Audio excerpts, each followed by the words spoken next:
It was a quiet evening when James first heard them. Footsteps echoing in the hallway of his old creaky house. At first, he dismissed them as the house settling, but as the nights wore on, the footsteps grew more pronounced, more deliberate. They seemed to start at the front door and fade into the distance, only to repeat again and again. Curiosity turned to obsession as James decided to follow them. Armed with a flashlight, he waited until the footsteps began. As the sound of heels clicking on wood filled the air, James stepped into the hallway, his heart pounding with each echo. He followed the sound through the narrow corridor, down the stairs, and into the basement.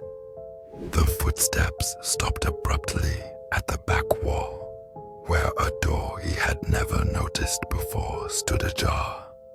Intrigued and terrified, James pushed the door open. Inside, the air was thick with a musty scent. There, a faded photograph hung on the wall, depicting a family he didn't recognize, with one figure eerily resembling him. The footsteps began again, now behind him, and James turned to face the red source. But there was nothing, just the oppressive silence of the room. It was then he realized the truth. He was the echo, the fading memory. The house wasn't haunted by the past. It was haunted by him.